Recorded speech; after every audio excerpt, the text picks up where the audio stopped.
했는데요. 창세기 우리 말씀 보도록 하겠습니다. 마가복음 이제 제가 말씀을 준비해뒀는데 어제 저녁에 제가 급하게 창세기 말씀을 다시 수정을 좀 했습니다. 밤에 제가 생각이 나고 깨닫는 게 있어서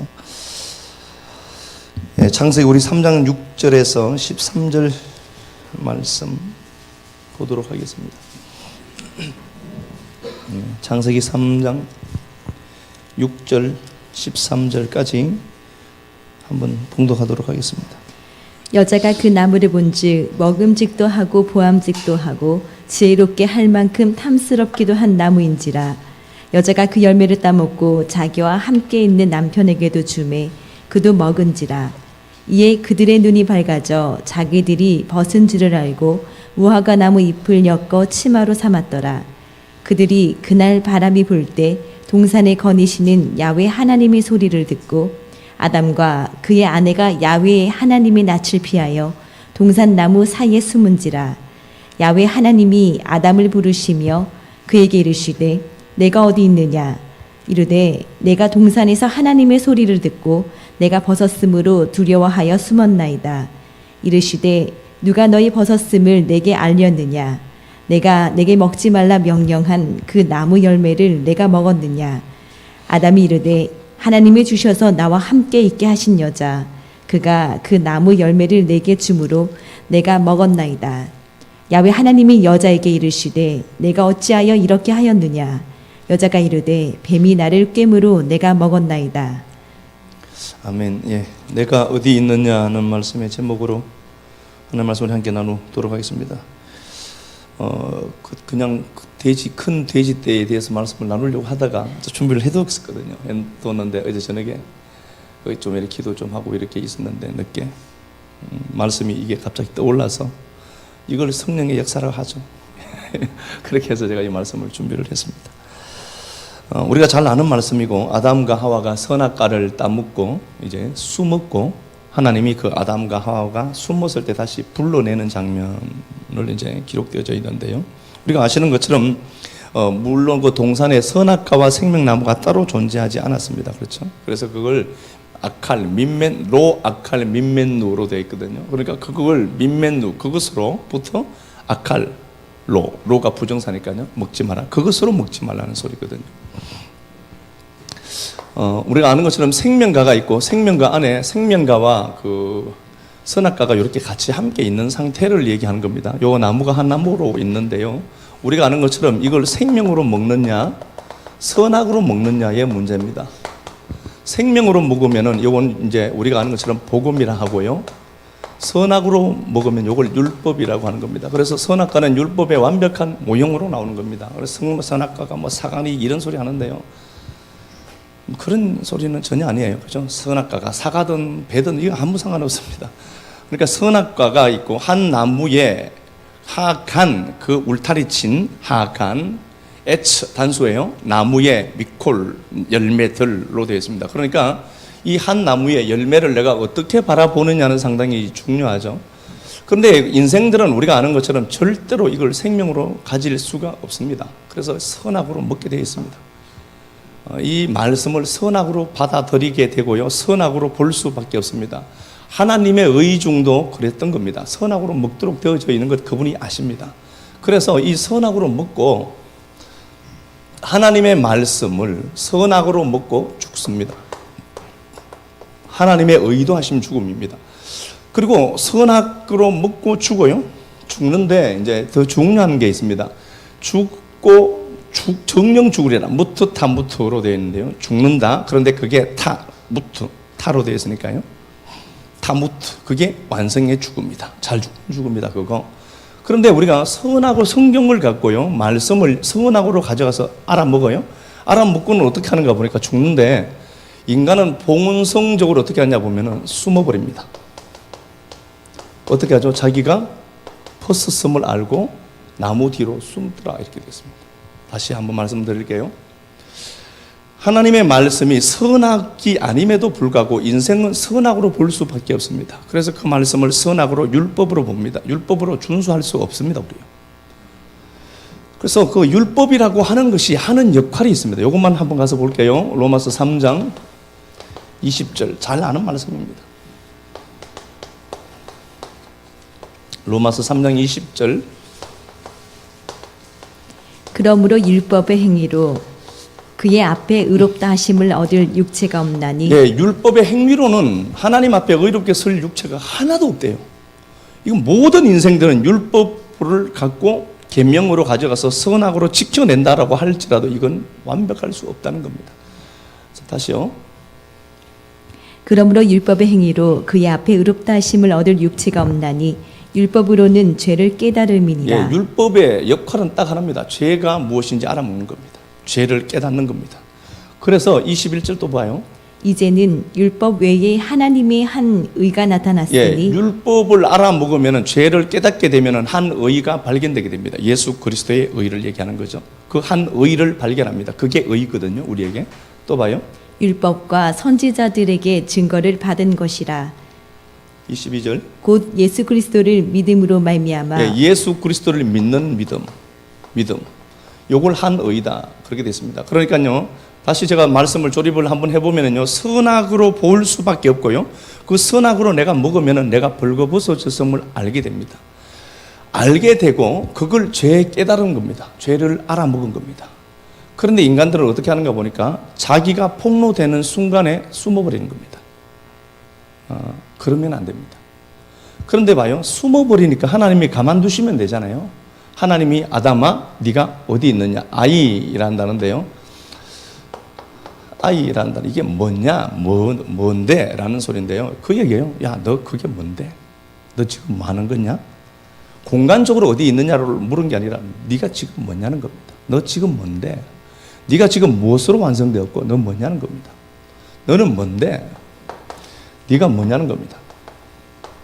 어디 숨었느냐?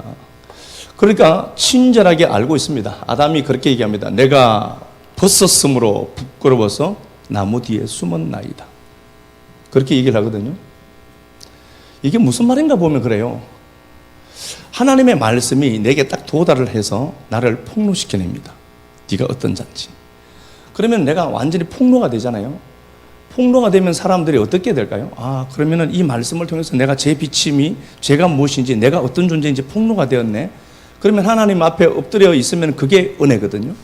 근데 그러지 않는다니까요. 이 교회 말고 다른 교회가 없냐라고 한다니까요. 숨어버려요. 하나님의 말씀이 나를 폭로시켜내잖아요. 히브리서 4장 12절에 보면 하나님의 말씀은 살아있고 살았대요. 혼과 골수와 관절을 찔러 쪼갠다. 각던데요. 사람을 분리해내요. 그래서 하나님의 말씀이 딱 들리면 나의 혼과 영과 육, 이 모든 것을 각을 떠버려요. 그래서 완전히 적나라하게 내가 어떤 존재인 것이 폭로되도록 만들어버립니다. 그러면 사람들이 어떻게 하는가 보니까 그 말씀의 빛비춤 앞에서 야, 내가 이것밖에 안 되는 자구나로 알아먹고 그 자리에 머물러 있어야 됨에도 불구하고 나무 뒤로 자기가 숨을 수 있는 공간으로 숨어버립니다. 가장 좋은 게 이겁니다. 목사가 돈 얘기하면 저질스러워 보이잖아요. 그렇지 않습니다. 돈 얘기할 때는 해야 되거든요. 그리고 열심을 부르지 않는 자들에게 열심을 부르라고 얘기해야 됩니다. 목사는 그래야 됩니다. 듣기 싫은 소리여도 그게 할 얘기면 해야 됩니다. 그런데 저 목사는 계속해서 돈 얘기한다는 겁니다. 돈 얘기하는 게 아닙니다. 안 하는 자들이 그게 걸리는 거죠. 열심을 부르지 않는 사람들이 열심을 내라고 하네. 저 목사는 매일 열심히 하라고 그러네. 자기가 열심히 안 하니까 그게 걸리는 거예요. 그러면 어떻게 해야 되죠? 거기에서 나무 뒤로 숨을 게 아니라 하나님 맞아요. 내가 그런 존재입니다를 알고 그 자리에서 내가 하나님의 말씀 앞에 각떠지는 겁니다. 그게 내 사는 길이에요. 그런데 교회가 그렇거든요. 이게 뭐 저는 어제나 오늘이나 영원토록 동일하게 가는 적지만요. 하나님 말씀이 우리에게 딱 떨어질 때 말씀의 빛비춤이 딱 오면은 내가 폭로가 된단 말이에요. 내 안에 있는 이기적인 탐욕들, 욕심들, 우글거리는 거예요. 실제로 우리가 하나님을 믿는다라고 하지만 나조차고 믿는 하나님이 너무 많고요. 이런 상황들이 내 안에 있다니까요. 그래서 말씀이 들리면 딱 뜨게 돼요. 말씀이 나 확 찌른다니까요. 이게 너무 싫은 거예요. 그래서 에이씨 진짜 재수없네. 이 교회 아니면 교회가 없냐는 거죠. 그래서 다른 곳으로 숨어갑니다. 물론 이 교회를 나간다고 다 저주는 안 합니다. 교회를 나간 사람들이 좋은 말 할 수도 없지만 교회를 나간 사람을 교회에서 또 좋게 얘기할 수도 없는 거예요. 그런데 아니 그렇다라고 해서 그분이 나쁘다 틀렸다는 개념은 아닙니다. 누구든지요. 뭐 실험에 나갈 수도 있고 그렇죠. 그런데 우리가 이걸 알자고요. 알고 행동하자는 겁니다. 하나님의 말씀에 빛비춤이 따겠다. 그래서 하나님의 말씀이 내게 와서 송곳같이 칼날로 확 찌른다 나를. 그럴 때 여러분들은 절대로 나무 뒤로 숨지 말고 그 자리에 가만히 머물러 계시면 됩니다. 그게 은혜이기 때문에 사는 길이에요. 그런데 봐요. 나무 뒤로 숨어버렸잖아요. 야 저는 막 창피해서 숨었네. 하나님이 가만히 내버려 두면 되잖아요. 야 어디 있느냐 불러낸다니까요. 불러내야 돼요. 숨는 그를 불러내야 됩니다. 혹여라도 목사가 싫어서 갈 수는 있지만 말씀에 부딪힌다. 말씀에 부딪히면은 말씀이 잘못됐든지 자기가 잘못됐든지 둘 중에 하나예요. 목사가 까놓고 얘기하지는 못하거든요. 제가 그 정도 담력이 되면 한 100명 되면 그렇게 알겠지만 그건 안 그래요.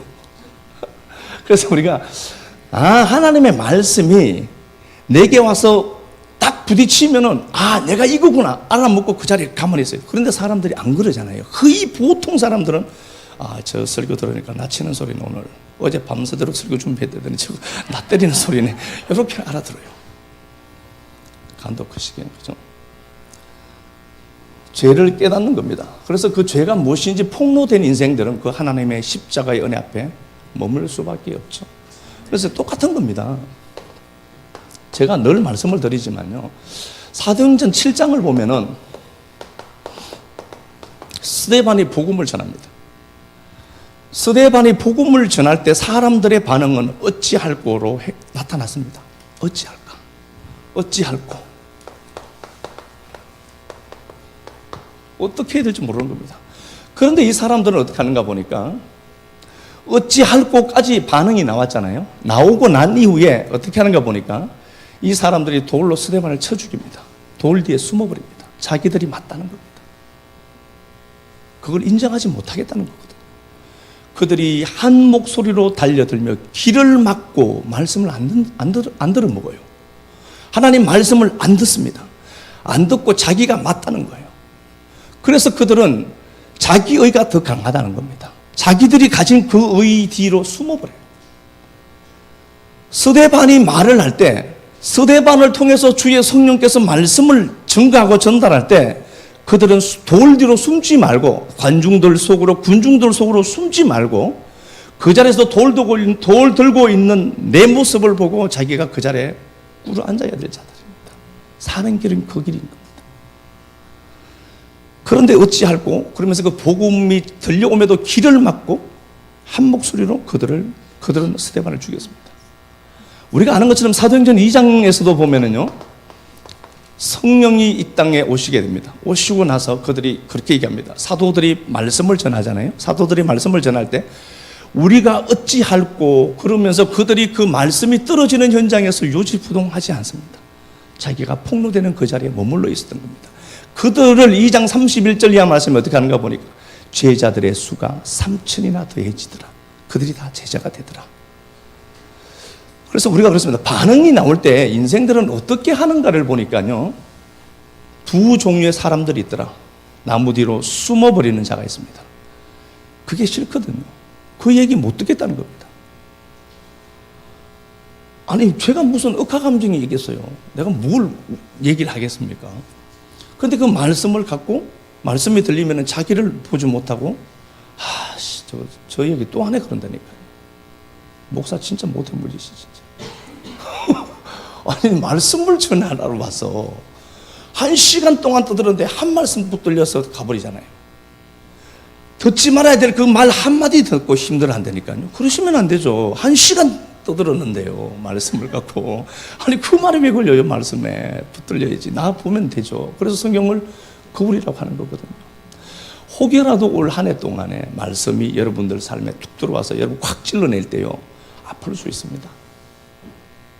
힘들 수도 있고요. 그런데 그래도 나무 뒤로 숨지는 말았으면 좋겠습니다. 사는 길이니까. 저 목사가 나 싫어서 저 소리 하구나 그러지 않습니다. 그렇게 노닥거릴 시간도 없고요. 저도. 그런데 봐요. 창세기 4장에 보면 가인이 나오고 아벨이 나와요.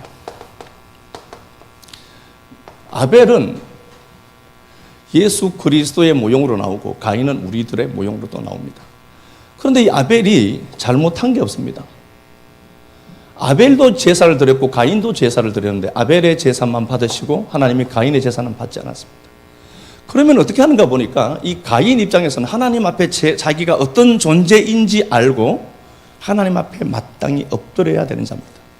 그럼에도 불구하고 가인은 탈출구를 아벨로 잡습니다. 그래서 아벨을 쳐 죽여버립니다. 아벨의 피가 지금도 호소한다라고 얘기하죠. 아벨을 쳐 죽여버립니다. 그리고 그 가인은 분명히 자기의 죄성을 알아먹습니다. 내 죄가 중하여 견딜 수가 없습니다. 자기는 자기 죄성을 봅니다. 가인이 자기 죄성을 보았다니까요. 그런데 여기서 끝인 겁니다. 내 죄가 중하여 견딜 수가 없습니다. 자기는 자기 죄성을 보았습니다. 그럼에도 불구하고 그는 숨을 공간을 만듭니다. 그게 가인의 큰 성이었습니다. 가인은 성을 만들어서 그 성으로 자기를 가려버렸던 겁니다. 이게 우리들에게 무엇이든지 될 수 있습니다. 시간이 남아도 불구하고 그 시간을 내 성을 쌓는 곳에만 투입하고요. 내 삶에 주어진 물질이 있다 하더라도 돈 자꾸 내라 소리가 아닙니다. 그걸 자기 성 쌓는 데 사용해버려서 그 뒤에 또 숨어버리고요. 그러면 그 말 듣는 사람들은 그 말에 걸리거든요. 자꾸 그 성을 쌓는 거예요. 자꾸 자기 성을 쌓는 겁니다. 그래서 가인은 자기 성을 쌓고 나서 그렇게 얘기하죠. 나를 해하는 자는 벌을 77배나 더 더할 것이다. 자기를 쳐 죽이고 자기를 해롭게 하는 자가 더 고통당할 거라고 그는 고백하고 있습니다. 완벽하게 우리의 모형으로 가인이 나옵니다. 숨어버려요. 인간들은요. 내가 말씀 앞에 비춰서 내 타락성이 보이고 내 죄성이 보이고 율법으로 말미암아 제가 깨달음 받게 되어서 살 수 있는 유일한 길임에도 불구하고 사람들은요 그 소리 듣기 싫어한다니까요. 그래서 숨어버려요. 근데 이렇게 숨어봐야 오래 못 갑니다. 하나님 다시 불러내요. 불러낼 때는 코피 터지면서 나옵니다. 자, 봐요. 말씀을 또 이렇게 보면은요, 하나님이 여호수아에게 그렇게 말씀합니다. 여호수아 1장 가서 한번 볼게요.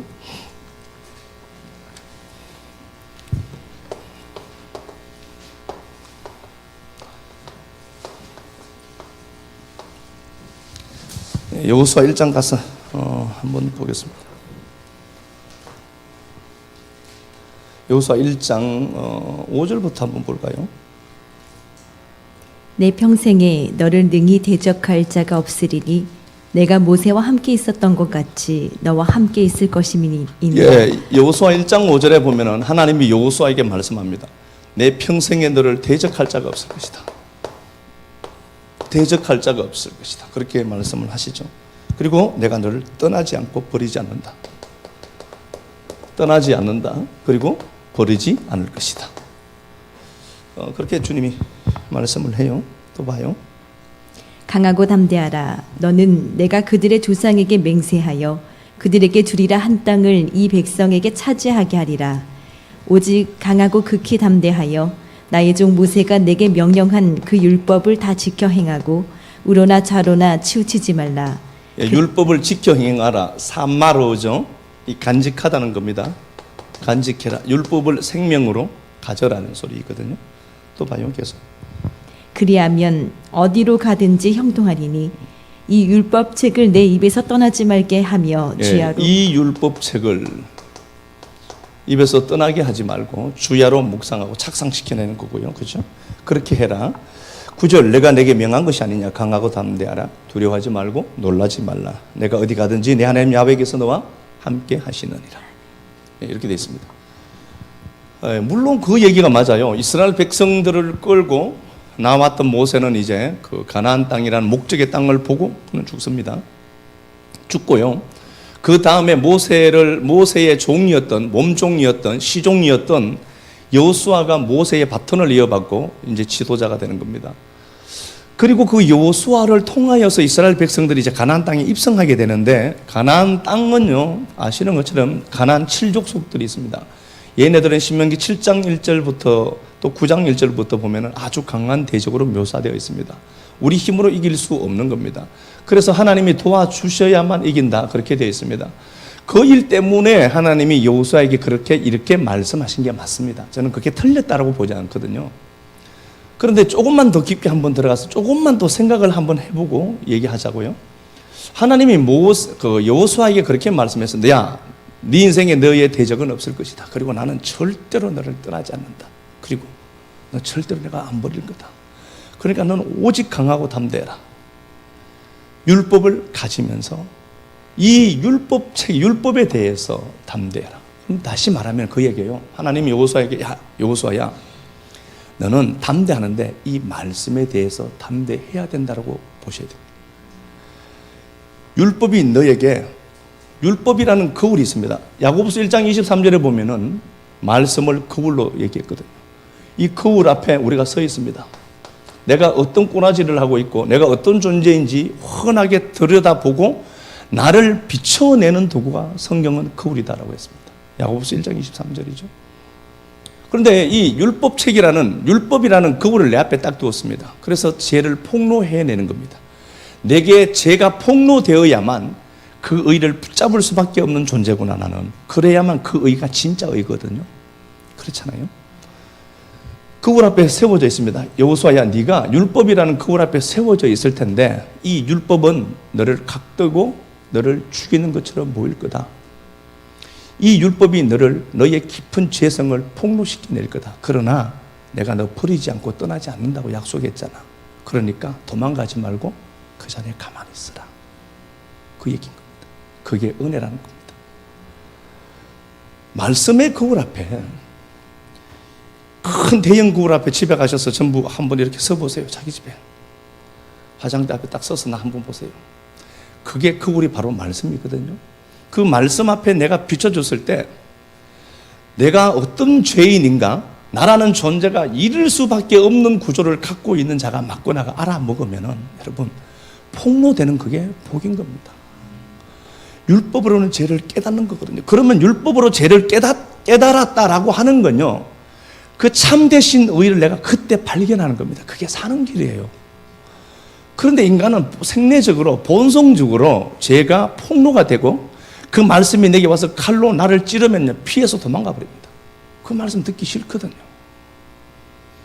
그러니까 하나님이 여호수아에게 그 얘기를 주문을 했던 겁니다. 여호수아야, 네가 이 율법책에 대해서, 율법이라는 거울이 너에게 비춰질 텐데 거울 앞에 딱 섰을 때 네가 더러고 추악한 것들이 막 드러날 거다. 그러나 내가 너를 떠나거나 버리지 않는다. 네가 뒤로 물러가지도 말고 강하고 담대하게 그 자리에 서 있으라. 그게 내가 너를 사랑하는 거다. 그 얘기를 여호수아 1장에서 주문하신 겁니다. 괜찮은 것 같잖아요. 나 이렇게 보니까 괜찮은 것 같죠? 그렇지 않다니까요. 안 괜찮잖아요. 네? 내 것 선뜻 내 시간, 내 물질 내놓기 싫고요. 내가 조금 손해보는 거 싫고요. 내 알량한 자존심 건드렸네 이런 소리 하고요. 내 안에 나도 모르는, 사람들이 모르거든요. 모르는데 어떤 소리를 했는데 그 사람이 막 그 말에 걸려요. 그 사람의 상처거든요. 이런 것들이 너무 많아요, 우리가요. 그런데 우리는 괜찮은 척하고 살거든요. 익숙해져 있기 때문에요. 그런데 그런 말씀이 들리면은, 아, 내가 이런 존재고 아직도 이 산을 하나 넘지 못했구나를 알아먹고 그 자리에 머물러 있어야 되는데, 자꾸 우리는 사람 뒤로 숨고요, 군중들 속으로 숨어들고요, 돌 뒤로 숨고요, 내가 잘한 것 뒤로 자꾸 숨어내서 하나님이 우리를 자꾸 풀러내는 수고를 그분이 지금도 하도록 만들어가는 거예요. 여호수아에게 하신 말씀 잘 기억하셔야 됩니다. 이 땅, 가나안 땅을 갖기 위해서 네가 강하고 담대하라, 이렇게만 보지 마시고요, 야 여호수아야, 이 율법이라는 게 너에게 거울로 비춰질 텐데 너 진짜 나쁜 놈인 건 너 드러날 거다. 그래도 절대로 피하지 마라. 내가 너 사랑하는 거니까. 그게. 그래서 그 말씀이 그렇게 내게 들리면, 와, 그렇구나, 내가 진짜 욕심쟁이가 맞구나, 알아먹는 게 복이죠. 근데 그렇게 들리면 그게 싫다니까요, 우리 인생들이. 봐요. 하나 이야기를 제가 더 해보면은요, 우리가 잘 아는 다윗이라는 존재가 나옵니다. 사무엘하 11장에 나오죠. 우리아의 아내 바세바를 범했습니다. 이 도덕적인 걸로 자꾸 보니까 그렇죠. 그 일 때문에 하나님이 나단 선지자를 보냅니다. 나단 선지자를 보냅니다. 나단 선지자는 선지자고 다윗은 절대 권력을 가진 왕입니다. 그런데 그 나단이 하나님의 부르심을 입고 나단이 다윗의 죄를 지적하러 갑니다. 쉬웠던 걸로 보이잖아요. 나단은 목숨 걸고 간 겁니다. 왕이 그때 기분이 안 좋아서 야 금방스럽게 저게 그럼 이거 죽어요. 하나님 보호하실 것 같죠. 아니 이거 한 방에 갑니다. 목숨 걸고 갔다니까 이 양반이요. 가서 나단이 비유로 이야기를 합니다. 어떤 사람이 있는데요. 부자가 친구가 놀러 왔습니다. 집에. 그런데 이 친구를 대접해야 되는데 이 부자가 자기 집에 소도 많고 양도 많고 가축도 많은데 그것 한 마리 잡아서 친구를 대접하면 되는데요. 이 부자가 가난한 자가 갖고 있는 암양 한 마리, 겨우 한 마리 있는 그 암양을 갖고 뺏어서 친구에게 대접했습니다. 어떻게 해야 됩니까? 다윗이 노발대발합니다. 쳐 죽일 놈. 4배를 갚아야지. 그런다니까요. 사람은 역시나 어제나 오늘이나 내 죄는 못 봅니다. 남들의 죄는 그렇게 지적을 잘하는데 역시나 자기는 못 봐요. 저도 그렇고요. 쳐 죽일 놈 그랬다니까요. 그러니까 나단이 쳐 죽일 놈이 당신입니다. 그러니까 다윗이 어떻게 하죠? 저놈을 당장 하옥시켜라 그랬습니까? 바로 다윗이 그 자리에 무릎을 꿇고 내가 하나님 앞에 죄를 범하였나이다. 숨지 않는 거예요. 그때 우리가 아는 것처럼 시편 51편을 씁니다. 하나님, 내가 시편 51편 5절에 내가 죄 중에 출생했습니다. 내가 죄 덩어리가 맞습니다. 당신이 원하는 제사는 양을 잡고 소를 잡아서 당신에게 드리는 게 아니라 내가 정말 죄인이구나를 알아보는 상한 심령을 갖고 있는 그게 당신이 원하는 제사가 맞죠를 그가 고백해내요. 피하지 않았던 겁니다. 그 자리에 그대로 한 나라의 왕인데요. 채통이고 이런 게 없습니다. 죄가 지적되는 그 장소에 그대로 엎어져서 하나님 내가 죄인이 맞습니다를 고백해내요. 그래야 됩니다. 혹여라도 말씀이 들리다가 올 한 해 이제 하반기가 되면은 그 창세기를 해내야 되거든요. 그 계시록을 제가 해야 되잖아요. 좀 창세기 했던 게 계속 되풀이 될 수도 있고요. 그런데 뭐 죽었다, 뭐 안 된다, 뭐 자꾸 이런 말이 들릴 수도 있거든요. 그런 말들이 들릴 때 여러분들 안에 있는 깊이 숨어 있는 여러분들의 본성들이 있잖아요. 탁탁 건드려낼 때, 아, 진짜 자꾸 저런 얘기하네. 그럼 여러분들 속에 그게 있는 겁니다. 그렇게 보셔야 됩니다. 저거 나 치구나. 그렇게 생각하시면 절대로 안 됩니다. 칠 수도 없고요. 머리 다 큰 사람 말한다고 들었습니까? 50평생 이상 사신 분들 제 말 한마디에 막 변화될 것 같아요? 안 그래요. 요즘은 남자들이 겁도 없어서 막 그러잖아요. 제가 장로님은 요즘은 70은 젊은이다라고 말씀하시는데 50대 갖고 마누라 어디 갔는지 물으면 그 터지고요. 따라간다고 쫄쫄 따라간다면 터지잖아요. 분위 파악 잘해야 돼요. 어디 가는데 물으면 터진다니까요. 50대 갖고요. 잘 다녀오시라고 해야 되고요. 60 가까이 돼서 어딘데 밥 안 주나 죽을 짓입니다 이거요. 그냥 있는 거 라면 끓여 먹고 저는 밥 안 해놓고 하면 2번 먹거든요. 내가 2번 먹을게. 2번 먹거든요. 밥 안 주나 죽는 겁니다 이거. 60대에서 우리가 아는 거 뭐 그러잖아요. 70대니까 앞에서 알짱거리면 맞는다며요. 70대면은 80대면은요. 아침에 눈 떴다고 터진대. 밤에 죽어야지 왜 눈 떴냐는 거예요. 아침에 눈 떴다고 때리고 90대면은요. 잠자는 거 때린대잖아요. 친구들 다 산에서 자는데 자기는 침대에서 잔다고. 강 크신 분들. 우리 교회는 뭐 없을 줄 알아요. 뭐 밥 달라는 뭐 이런 사람 없겠죠. 하나님의 말씀이 우리에게 들리면은 여러분 그 말씀 앞에 여러분들 강하고 담대하셔야 됩니다. 강하고 담대해라라고 하니까 나는 그래 원래 그래 그러면서 움직이지도 않고 강하고 담대하라는 소리가 아니라 그 말씀이 와서 내 심장폐부를 확 찔러낼 때 고통스럽더라도 그 자리를 여러분들은 사수하면서 강하고 담대하게 있어야 됩니다. 다윗이 그랬거든요. 한결같이 말씀이 들렸던 자들의 행동을 보면은 도피하거나 숨지 않습니다. 돌아가지 않습니다. 그 말씀 앞에 딱 엎드려지는 거예요. 그게 사는 길이거든요. 그게 은혜의 현장이기 때문에 그렇습니다. 뭐 말씀 벌써 다 해버렸는데 여호수아 6장 가서 한번 볼게요. 여호수아 6장을 한번 봅시다.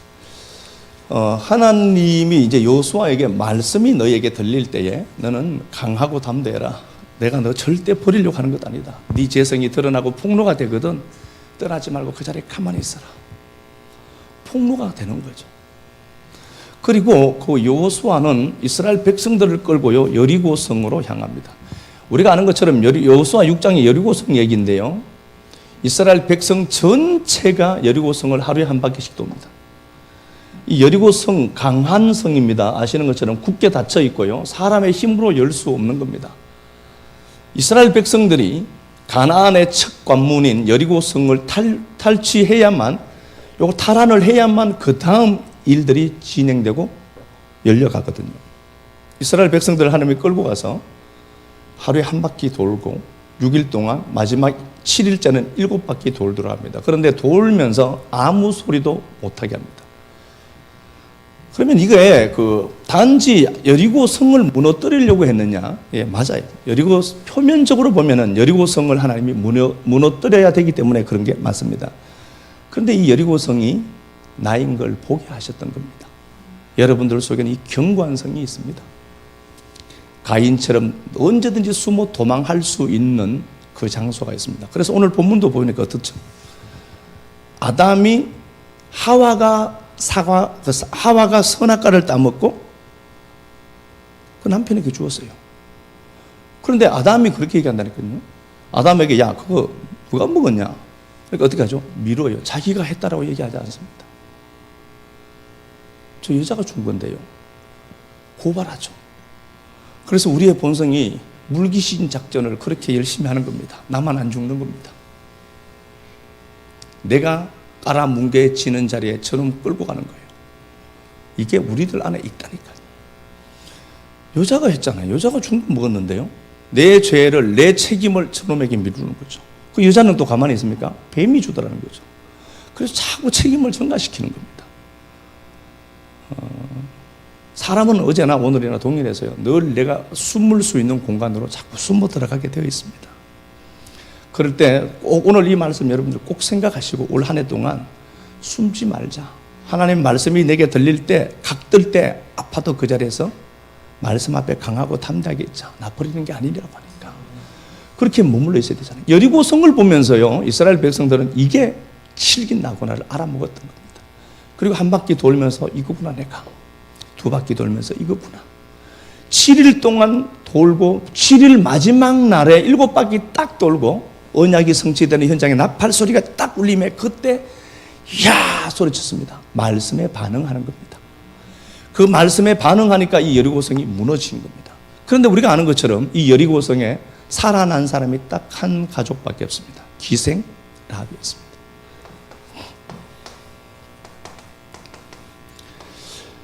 여러분들이 여리고성이 다 있거든요. 우리 안에 다 있습니다. 그래서 내 시간 내놓기가 힘들고 싫고요. 내가 헌신하는 것도 싫고요. 자꾸 이런 말 하면 야 저건 내 소리는 분명히 그렇게 생각하시면 안 됩니다. 우리 모두의 소리니까요. 내가 숨을 수 있는 공간을 우리는 많이 확보해 두었습니다. 이게 지금 내 안에 얼마나 큰지 여러분들 돌아다녀 보면 알 겁니다.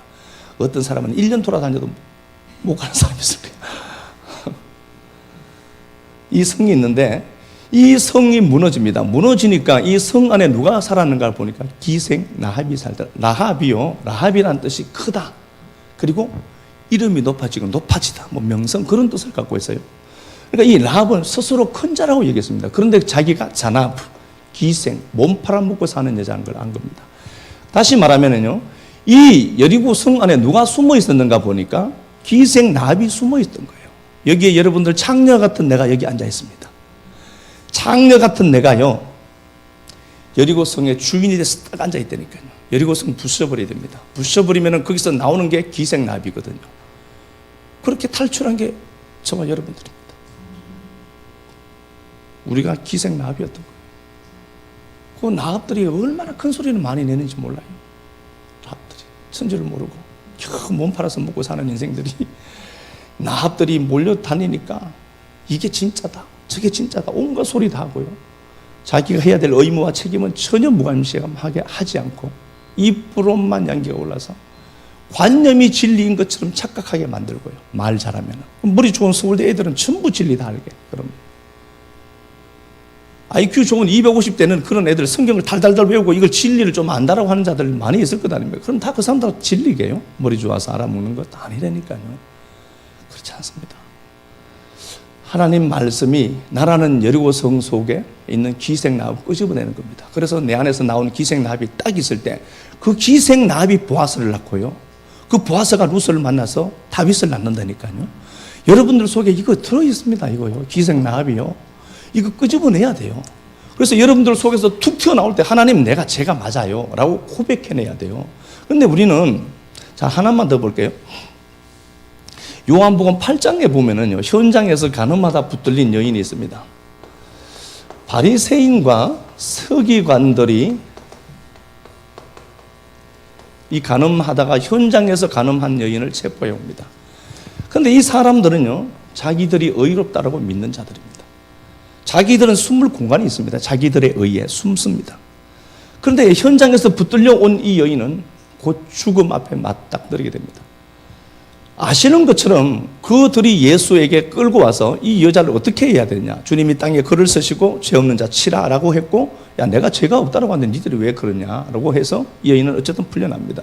근데 아셔야 될 건요, 이 간음한 여인을 붙들고 있는 이놈이 내가 간음한 자이구나 알아먹어야 될 도구였던 겁니다. 이 여인을 붙들고 오고 있던 내가 이 여인을 정죄해서 이 여인을 내가 끌고 왔다니까, 예수에게로요. 그런데 이 여인이 내가 맞구나, 돌에 맞아 죽어야 될 이 창녀라는 여자가 내가 맞구나를 알아먹어서야 돼요, 얘네들이요. 그럼에도 불구하고 자기들은 언제든지 숨을 공간이 있는 겁니다. 그래서 얘가 죄를 지어서요, 우리는 아닙니다를 고백해내고 있잖아요. 주님이 걔들이 저주받은 놈들이라고 했다니까요. 살 수 있는 기회였습니다. 붙들고 오는 그것. 저 사람 때문이잖아. 저 사람 죄 때문이잖아. 고발하고 있는 내가 죄인이라는 걸 알아먹어야 돼요.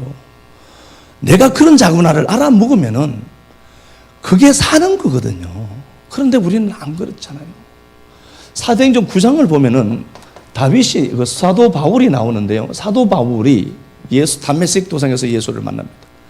예수를 만나고 나서 그는 갑자기 소경이 됩니다. 자기가 누군가가 정확하게 폭로가 됩니다. 지금까지 눈 뜨고 살았고 율법 아래서 율법주의자로 완벽하게 살았습니다. 빌립보서 3장 5절에서 보면 그는 분명히 얘기합니다. 율법의 의로는 흠이 없었던 자다. 완벽한 자입니다. 양반요. 그런데 예수 그리스도를 만나고 보니까 자기가 소경이었다는 것을 알아먹습니다. 소경이 되어서 그는 도망가지도 않습니다. 그 자리에서 그는 식음을 전폐하고 그 자리를 떠나지 못하고 있습니다. 하나님이 아나니아에게 그렇게 얘기합니다. 아나니아야, 다메섹에 가면은 거기에 소경이 하나 있을 텐데 걔에게 안수해서 눈을 열게 해라. 그는 내가 이방을 위해서 택한 그릇이다. 그래서 그 아나니아라는 은혜라는 단어거든요. 은혜롭다는 단어인데 그 아나니아가 가서 사도 바울에게 안수하니 사도 바울의 소경의 눈이 벗겨집니다. 비닐이 벗겨지죠. 내가 그런 존재구나가 폭로되는 겁니다. 치욕적이었을 겁니다. 율법의 대가였고 그는 산에 들인 공유의 원이었습니다. 출세길이 완전히 열려있는 사람입니다. 이 사람이요. 산에 들인 공유의 원은 분명히 결혼을 해야 되거든요. 그래서 사도 바울은 결혼했던 자입니다. 결혼 안 한 자가 아니라 결혼하고 마누라가 보따리 싸서 집 나가버렸던 놈이에요. 그거는 성경이 안 나오니까 그냥 제가 하는 소리입니다. 우리 목사가 그러는데 결혼해서 보따리 사고 갔다더라. 그런 얘기는 없습니다. 예, 그런데 소경으로 자기가 누구인지 폭로가 됩니다. 율법의 최고 꼭지점에 있었던 사람. 사람에게 존경과 선망의 대상이었습니다. 이 사람이. 그 사람이 자기가 소경으로 있습니다. 완전히 인생 망친 겁니다. 완전히 내가 누군가가 폭로되는 그 현장에 3일 동안 하나님 내버려 뒀다니까요. 3일 동안 이렇게 했어요. 그런데 아나니아를 통해서 그 소경의 눈을 열어버렸습니다. 그래서 이게 얼마나 자기는 기뻤던지 사도행전 22장 1절부터도 그 얘기고요. 26장에서도 사도 바울은 자기가 눈 뜬 이 장면을 계속해서 소개하고 있습니다. 뭘 얘기하는 거죠?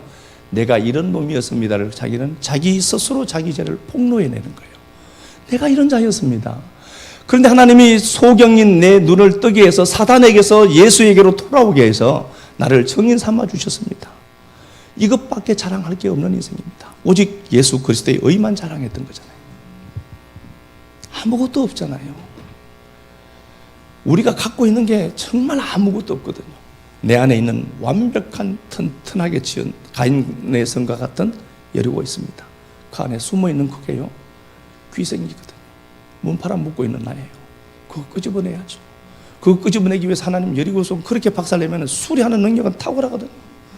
하나님 벽돌 하나 빼면 벽돌 두 개로 공가버리고 막 그렇게 해서 우리 성을 자꾸 튼튼하게 합니다. 그리고 그 성을 사수하기 위해서 외부에서 들려오는 그 소리를 듣지 않습니다. 숨어들죠. 자꾸 숨어듭니다. 그런 모습들이 혹여라도 보이거든, 야, 내가 하나님 말씀을 그렇게 들었으면서도 내가 여전히 이 자리 지키고 있는 자밖에 안 되구나. 여러분들 보셔야 돼요.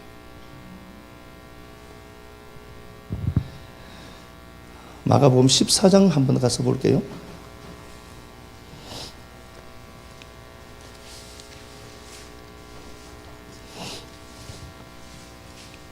마가복음 14장 50절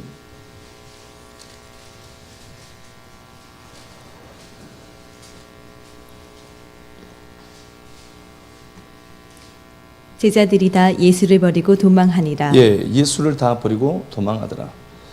뭐 제자들의 입장에서 보면은 예수를 버리고 도망한 게 맞죠. 근데 성경이 그렇게 얘기를 해요. 목자를 치면 양이 흩어진다고 했죠. 그러면 이게 누구 책임이라는 거죠? 예수 책임이라는 거예요. 우리 책임도 그분, 당신이 내 책임이다라고 끌어안는 분이라니까요. 우리를 버리지 못하죠. 51절, 한 청년이 벗은 몸에 배 홑이불을 두르고 예수를 따라가다가 무리에게 잡히며 배 홑이불을 버리고 벗은 몸으로 도망하니라. 마가입니다. 마가는 마지막 부분에 그렇게 얘기합니다. 내가 벌거벗고 도망간 놈이다. 치욕적인 현장. 생뚱맞죠? 51절, 52절 자기 얘기 안 해도 돼요. 나는 모든 자들이 예수 버릴 때 예수 편에 붙어 있었던 자다. 이렇게 자기를 소개해야 될 이 양반이 내가 빨가벗고 도망간 놈이잖아. 자기가 폭로된 걸 성경에 기록해 둡니다. 그래서 무엇을 극대화시키죠? 예수 그리스도의 의를 극대화시켜내는 겁니다. 이게 우리가 해야 될 일인 겁니다. 도망가지 말고요. 피하지 말고 나무 뒤로 숨지 말고 가인의 성 안으로 자꾸 숨어 들어가지 말고요. 하나님이 얼마나 나를 사랑하시기에 나를 각떠서 내 죄성을 이렇게 깊게 보게 하실까. 그리고 그렇게 하지 못하는 내가 발견되거든 그 자리에서 그냥 우는 겁니다. 하나님, 내가 신앙생활 지금까지 했고 말씀 들었는데 이것밖에 안 되네요. 로 알고 그 자리에서 울어야죠. 아씨, 진짜 이 교회밖에 없나 진짜. 그리고 하나만 더 볼까요? 룻기 한번 가봅시다.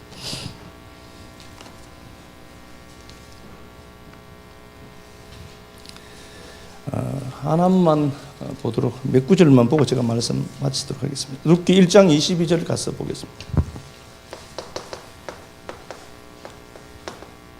나오미가 모압 지방에서 그의 며느리 모압 여인 룻과 함께 돌아왔는데 그들이 보리 추수 시작할 때에 보리 추수할 때에 나오미와 룻이 돌아옵니다. 6월절이죠. 보리 추수할 때가 6월절입니다. 6월절, 무교절, 그 다음에 보리 첫 단을 드리죠. 초실절요. 그죠? 6월절입니다. 6월절 예수의 죽음, 십자가의 죽음을 얘기하는 겁니다. 그러니까 우리는 우리 인생을 살아가지만 그러나 결국은 하나님의 시간표 속에서 살아갑니다. 뭐 이거 방법은 없죠. 2장으로 한번 가보겠습니다. 2장 23절 아시는 것처럼요.